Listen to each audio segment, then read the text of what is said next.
Assalamualaikum warahmatullahi wabarakatuh. Alhamdulillahi wahdah. Wassalatu wassalamu ala rasulillahi la nabiyya ba'dah. Kaum muslimin yang berbahagia, di antara tujuan ataupun nilai yang dilatih waktu kita berpuasa adalah untuk merasa belas kasihan dan simpati terhadap orang fakir miskin atau orang yang kurang beruntung atau daripada kita. Sebab itu kita melihat bahawa puasa itu seakan-akan untuk orang miskin. Atau Ramadan itu seakan-akanlah bulan orang miskin. Bulan untuk memberi makan fakir miskin. Itu sebabnya kita melihat bagi orang yang tidak mampu berpuasa secara terus-menerus, seperti orang yang punya penyakit yang serius ataupun yang parah, yang sifatnya kronis atau menahun, maka sebagai ganti dia berpuasa, jadi dia disuruh memberi makan fakir miskin. Allah firman, wa 'alal ladzina yutiqunahu fidyatun ta'amu miskin. Bagi orang yang berat untuk berpuasa, maka hendaklah dia memberi makan fakir miskin. Jadi kita lihat memberi makan fakir miskin adalah ganti puasa itu sendiri bagi orang yang tidak mampu. Kemudian waktu hari-hari kita berpuasa, tentu ada saat-saat kita merasa pedihnya lapar. Terutama apabila perut kita sudah betul-betul kosong, iaitu lebih kurang 8 jam sesudah kita makan sahur. Pada saat itu sebenarnya bukan kita hanya merasa lapar, tetapi hendaklah rasa lapar itu membuat kita membayangkan bagaimana kelaparan orang miskin, sakitnya lapar, khususnya lapar orang miskin yang kadang tidak makan berhari-hari. Itu sebenarnya.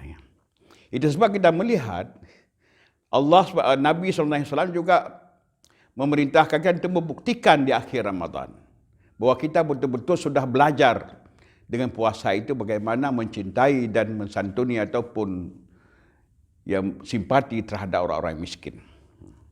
Apa buktinya? Yaitu Nabi SAW mewajibkan zakat fitrah. Apa tujuan zakat fitrah itu? Dalam hadis Nabi disebutkan utama sekali dan terutama adalah tuhratan lis-shaim minal lagwi wa rafath wa tu'matan lil masakin. Yang pertama, untuk mensucikan orang puasa daripada perbuatan keji ataupun ucapan sia-sia, ucapan kotor dan sebagainya. Juga sebagai makanan untuk orang miskin. Itu tujuan utama daripada zakat fitrah. Apa artinya? Kita membuktikan bahawa kita sudah belajar di puasa itu. Iaitu adanya belas kasihan kita buktikan dengan membayar zakat fitrah yang tujuan utamanya adalah untuk memberi makan fakir miskin. Kemudian kita lihat lagi, tadi tentang fidyah, orang yang tidak berpuasa, tapi ada juga kafarah. Orang misalnya seorang yang melanggar ketentuan atau larangan berhubungan suami isteri waktu siang bulan Ramadan, maka sanksinya ialah puasanya batal untuk hari itu, wajib diqadha satu hari itu. Kemudian yang lain dia mesti, yang pertama kalau mampu atau ada, memerdekakan atau membebaskan seorang budak atau hamba sahaya. Kalau itu tidak mampu, maka dia disuruh berpuasa 2 bulan berturut-turut. Tidak mampu, maka mereka disuruh memberi makan 60 orang fakir miskin. Orang miskin lagi. Jadi kita melihat dalam segala segi apabila puasa itu adalah untuk orang miskin. Supaya kita belajar bagaimana menyayangi ataupun menyantuni orang-orang miskin. Orang yang tidak berada. Jadi karena itu Islam dari awalnya sejak masa fase atau zaman Mekah, walaupun waktu itu belum diwajibkan zakat, tapi infak sudah diwajibkan. Sebab itu kan dalam antara surah yang diturunkan itu tentang infak. Iaitu Bismillahirrahmanirrahim. Bismillahirrahmanirrahim. Ara'aita alladhi yukadzibu bid-din fadzalika alladhi yad'u al-yatim wa la yahuddu ala ta'amil miskin. Tahukah engkau Muhammad siapa itu orang yang mendustakan hari pembalasan atau agama?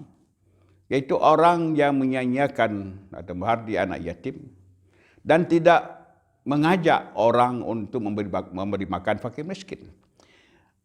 Itu sebab Allah sudah membuat hidup kita ini, terutama kemampuan ekonomi kita berbeda-beda. Kenapa? Supaya dengan berbeda itu, orang yang berkelebihan atau orang kaya bisa berbagi dengan orang yang tidak punya. Tapi kalau kita semua kaya atau semua miskin, tidak mungkin. Itu sebab Allah sebenarnya yang telah membuat hidup kita begitu. Supaya kewajiban yang telah ditetapkan oleh Allah SWT tetap terlaksana. Tetap diamalkan. Kalau tidak, tentu tidak ada zakat. Zakat itu sendiri adalah untuk memberi makan fakir miskin terutama sekali. Di samping untuk keperluan-keperluan jalan Allah yang lain. Saya kira begitu saja. Assalamualaikum warahmatullahi wabarakatuh.